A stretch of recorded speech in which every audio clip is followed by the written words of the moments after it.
One day ago, I have a lot of I just like to, I don't, they bought the like to call, no, you talk, you talk.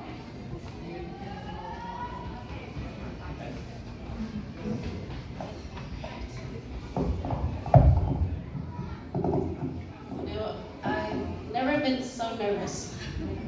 um, Trước thì là tàu sao, công chức sông sao nào, okay. But I think this is the most nervous I've ever been.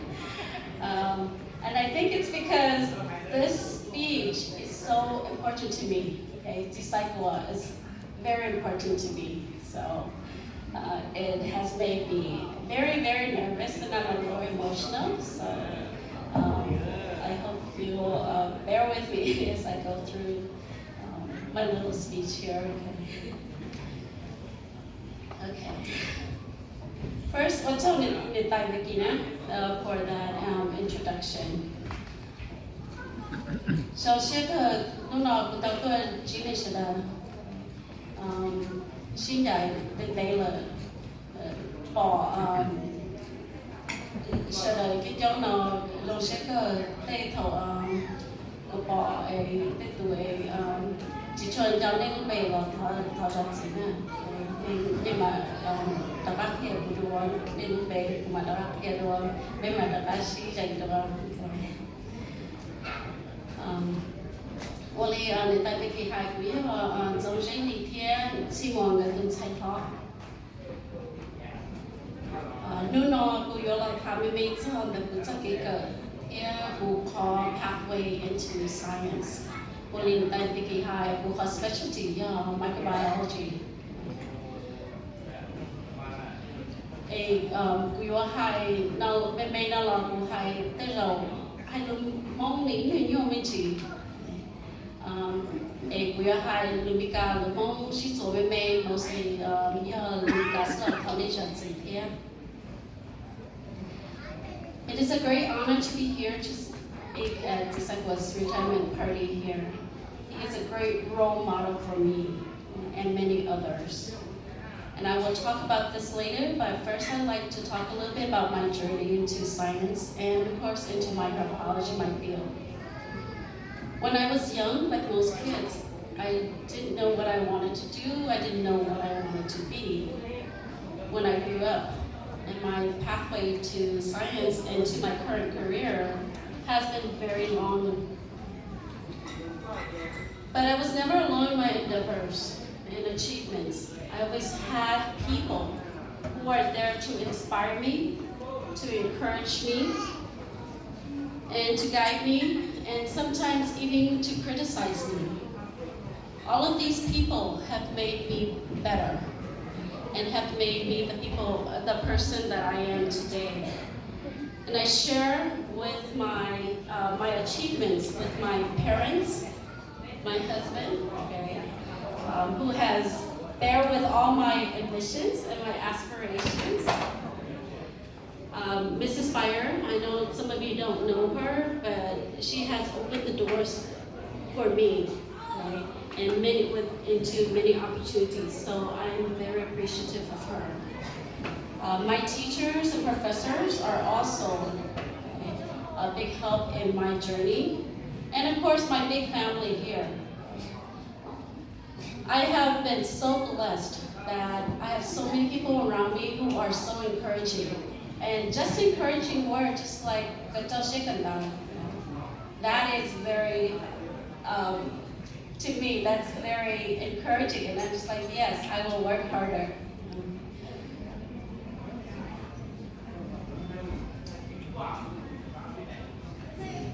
So for every person who has supported me, given me a chance or opportunity, for every person who has given me a word of encouragement, and also those people who have sometimes not have been so kind or have said kind things, have said unkind things to me, I thank them too. Because sometimes, they are, when you look back at it, it makes you want to be better, okay? Strive to be better, strive to do better. My pathway into science started with my parents. My dad had the equivalent of a grade school education in Laos, but he can speak and write in Hmong. I mean in Laos, not in Hmong though. And my mom, who never learned how to write her name until we came to the US here. They valued education and encouraged their kids to pursue higher education. My father never said much to me, even though through his actions, I know that he valued education. My dad, though, he did say one thing that I will keep with me forever. And when I went to college, all he said was, "Oh, and he said, "Go, Chizia." I don't know young people that Chizia mean, but you know that word means a lot in Hmong. My mom, though, was the opposite. She said a lot. But to me, she said a lot, and you know, sometimes when our parents said a lot, you think of it as nagging, so it's I knew one ear, out the other. But for my mom, even though she says that, as I'm getting older, you know that your parents are right a lot of the times, because when you have children of your own, you start repeating the same things to your children. Then you know, you're like, oh my gosh, catch yourself, and you're like, I'm becoming my parent. Some of you with young children, you don't know what I'm talking about in a couple of years. But my mom, she showed me that she valued education. She wanted me to be educated. And the way I know that is because she always comes to my parent-teacher conferences. Even though she didn't speak a word of English, and I had to translate to her what my teachers were saying, she was always there.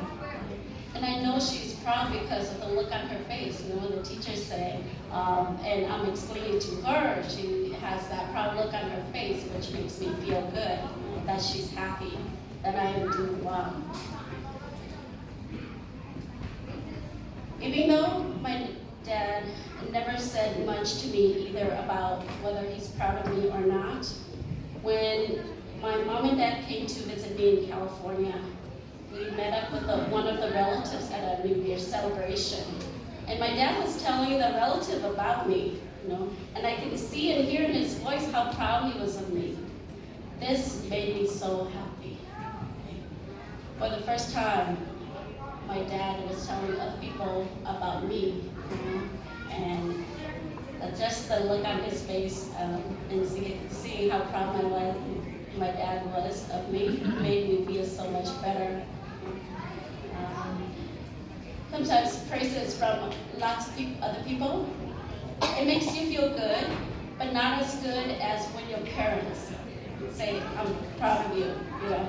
I know Hmong parents are so reserved and they usually don't come out and say that, but by their actions sometimes, you know, that shows how they are proud of you. That was enough for me at least. Another person who has indulged my every inkling of talent was Mrs. Fire. She introduced me to the limitless opportunity outside my little world. Okay? Those of you who know her know what I'm talking about. Okay? Every school, when I went to apply for college, she would take me to look at all the different schools to see what I wanted to do. Also, my teachers and professors introduced me to the world of science. I know some of you, when you're going to college, you're scared of your teachers.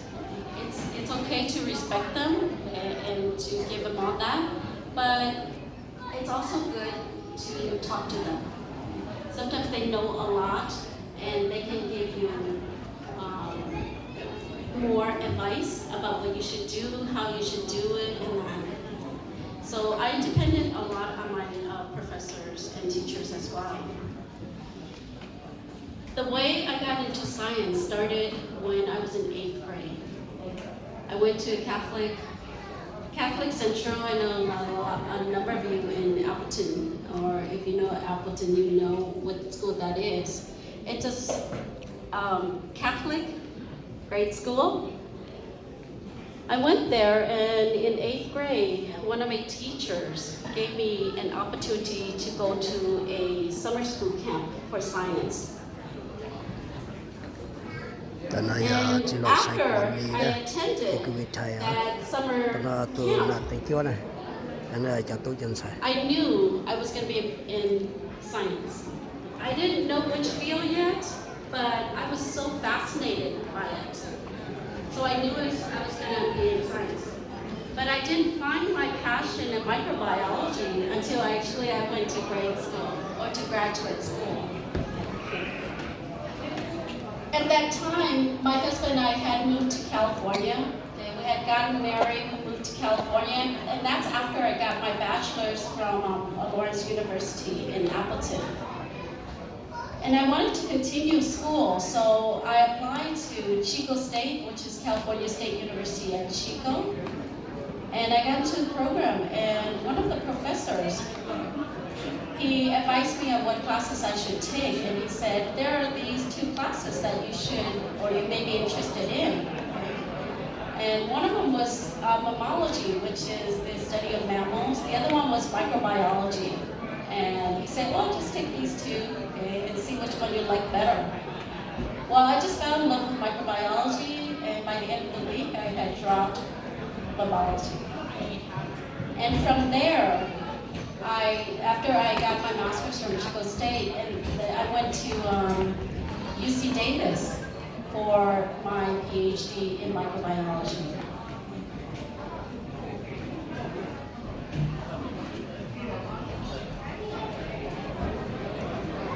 When I finished my PhD program, it had been 12 years post-high school.